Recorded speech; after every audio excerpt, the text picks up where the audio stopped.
السلام علیکم میرے پیارے بچوں، کیسے ہو آپ سب لوگ؟ امید ہے آپ لوگ ٹھیک ہوں گے۔ آپ سے آپ کی دیدی کی ہمیشہ کی طرح کی ریکویسٹ ہے کہ آپ لوگ درود شریف پڑھیں تاکہ ہم اپنی کہانی کا آغاز کر سکیں۔ امید ہے میرے پیارے پیارے بچوں نے، میٹھے میٹھے بچوں نے درود شریف پڑھ لیا ہوگا، اور میرے بچوں نے میری بات مان کے جو میں نصیحت کرتی ہوں روز کے نماز بھی 5 وقتی سے ادا کیا کریں، وہ بھی مانتے ہوں گے، اور آپ لوگ قرآن پاک کی بھی تلاوت اپنی معمول کا حصہ بنائیں۔ چلیے بڑھتے ہیں آج کی خوبصورت سی کہانی کی طرف۔ کہانی کی شروعات ہوتی ہے خوبصورت سے بھارت کے خوبصورت سے گاؤں ناگپور جو کہ خوشیوں کا گلندہ تھا۔ یہاں پر خوشیاں ہی خوشیاں اور سکون ہی سکون بکھرتا تھا۔ اس گاؤں میں ایک رانی اور اس کا شوہر راجا رہتا تھا، جن کے 2 چھوٹے چھوٹے بچے تھے۔ راجا کام کر کے، جس کو پیار سے گاؤں والے راجو کہتے تھے، جو کہ کام کرتا تھا۔ راجا کام کر کے راجو بڑی محنت مزدوری سے اپنے بچوں کا پیٹ پال رہا تھا۔ راجو کے گھر میں خوشیاں ہی خوشیاں، زندگی پرسکون چل رہی تھی۔ راجو اپنے بچوں کی محنت کر رہا تھا، ان کی تربیت کر رہا تھا اور انہیں اچھی جگہ سے پڑھائی دلوا رہا تھا۔ وقت گزرتا گیا، راجو ایک دن بیمار پڑ گیا۔ راجو کو اب ہمت نہیں ہو رہی تھی وہ کام کیسے کرے۔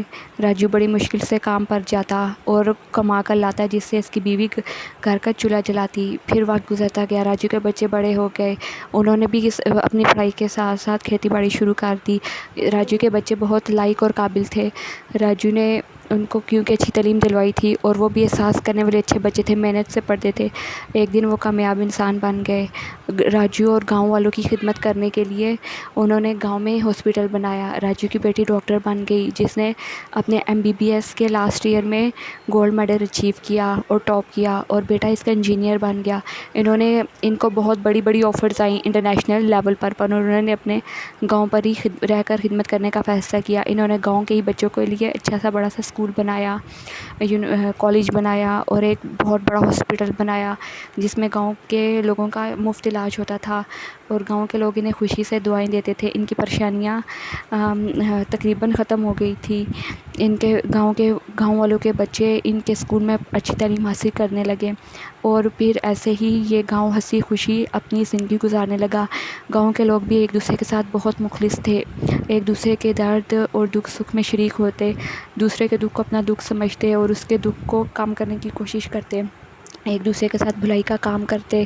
کبھی بھی کسی نے کسی دوسرے کے لیے کینہ، بغض اور حسد نہیں رکھا، ہمیشہ پیار، محبت اور اتفاق اور سلوک سے رہتے۔ کسی ایک گھر میں کھانا نہ بنتا تو گاؤں کے دوسرے لوگ اسے کھانا دیتے، اس کی پریشانی غم میں اس کی مدد کرتے۔ جب راجو بیمار تھا، وہ کام پہ جانے کے قابل نہیں تھا، تو گاؤں والوں نے اسے دوائی دی اور اس کی صحت دیکھ بھال کی، اور اسے اس کے پاؤں پر کھڑا کیا، اور جب اس کے گھر میں کچھ نہیں پکتا تھا تو گاؤں والے اسے کھانا دیتے تھے، اور اس کے بچوں کا خیال رکھتے تھے، اور اس کی بیوی کا بھی خیال رکھتے تھے۔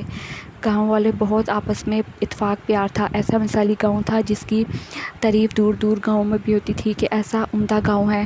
اب گاؤں میں کیونکہ اسکول کھل گیا تھا، گاؤں کے والوں کے بھی بچے اچھے اسکول میں تعلیم حاصل کر رہے تھے۔ راجو اور اس کی بیٹی خود ان کو پڑھاتے تھے، اور یہاں پر اس خوبصورت سی کہانی کا اختتام ہوا۔ شکریہ۔